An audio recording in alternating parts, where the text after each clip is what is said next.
Long ago, 7 Dragon Balls were forged and scattered over the face of the planet. Once united, the Eternal Dragon will be called forth to grant the discoverer a single wish. Well, hello. Listen, you know what I'm talking about here. Probably read it up on the title screen.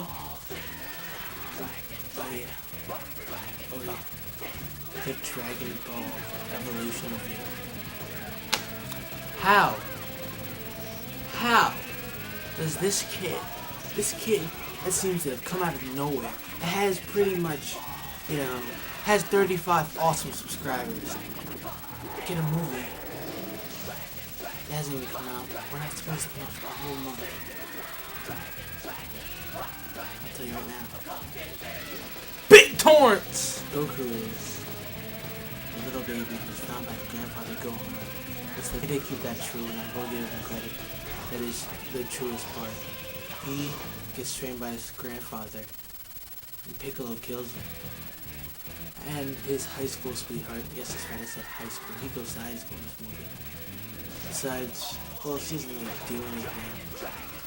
So this girl breaks into his house. She's named Bulma. Then you go to Master Roshi's house.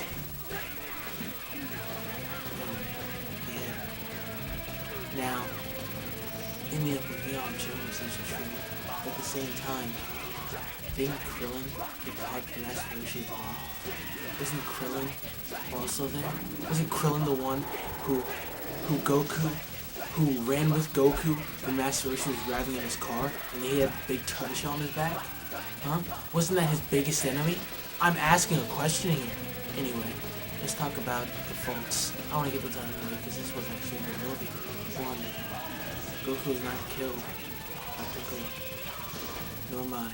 Goku's more of a masculine guy, and he was also a masculine child. Look at the comic books. That kid had a 12-pack, right? He had biceps that made doggone A-Rod look like a 12-year-old boy. Right? Goku made A-Rod look like an emo kid. Right? Now, in the movie, Goku is, well, he's normal. Before I make this video any longer, I'm just gonna speed up my voice a little bit. Alright, so Goku was told by Master Roshi. By Master Roshi.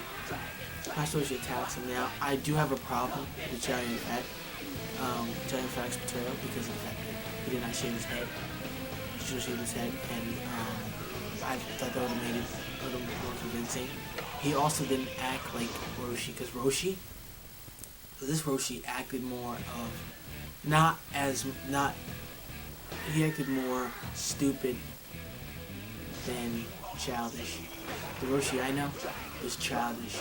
The Roshi I know would just have fun all day, He wouldn't play games that he didn't like, and he was all about doing it his way. He would watch, and I didn't like the fact that they only had one Source magazine. Right, Master Roshi was known for watching it on the TV all the time. And also, Master Roshi was a big guy. He looked small. When he ripped off his shirt, what happened? It's just like, kind of guy. And Goku was a kind-hearted guy. He would never get mad as a teenager. And he wasn't kind-hearted in the movie. He looked like a guy who was getting picked on. Right? He looked like a victim. That was the problem. Goku never acted like a victim anytime in a TV show. He was always the either aggressor or defender. He was never a victim. And Justin Chatwin played him like a victim of persecution. He walked like he was a victim. Right? Like he didn't have his own stride. Goku, if it was the cartoon Goku, the anime Goku, he would have walked in the classroom, smiling his head off when people called him free, and then he was looking at me, He was not angry. He was a very centered person in a whole. Justin Chatwin's Goku was not centered. He was a very angry child who didn't respect his elders.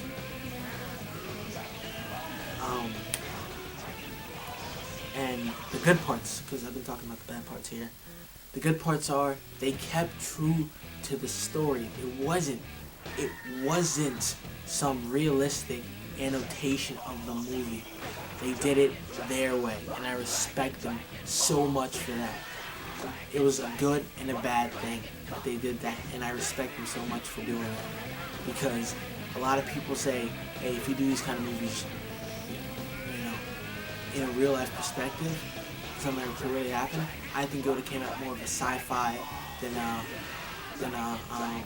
anime movie.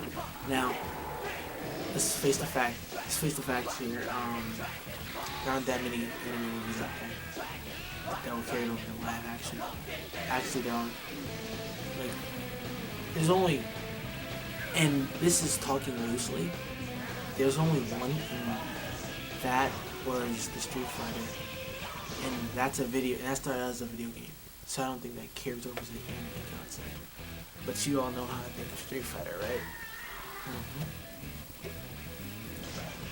Okay, so I just want to argue another thing is I loved how all the characters, though they didn't match up perfectly or or semi like they didn't try to be the characters they were portraying. Just like they didn't really embody the characters. I still thought, I still saw characteristics in everybody else but Goku. I'll explain it to you. Goku, right? Goku was kind of a kid. Well, let's just say his love interest. And, Goku wasn't that type of guy to love somebody. Like, he was the type of guy that just go, and... The heck? There you go.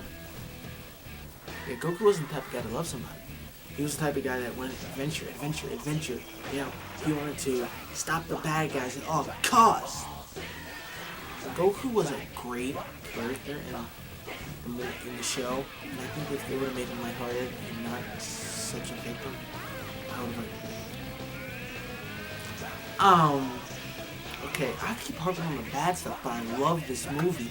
I love the cinematics. It was beautiful. It was a breathtaking feature to watch, and I thought that they kept so good. Even though they didn't mention Capsule Corp, they got the whole the whole beast thing wrong, and I don't even want to talk about that. But they kept oh man, I have to mention this. I don't care if I said this is a spoiler-free review, right? I just want to say this very quick. They kept all of Goku's uniforms. He had the Capsule Corp leather jacket. He had the yellow tunic, and he had the blue tunic with the orange outline. I thought that was amazing, and he kept it, and it looked like Goku. All right, that was the only time was when he was wearing that orange tunic. And that was, I'm sorry, I had to spoil this for you, but that was at the end of the movie.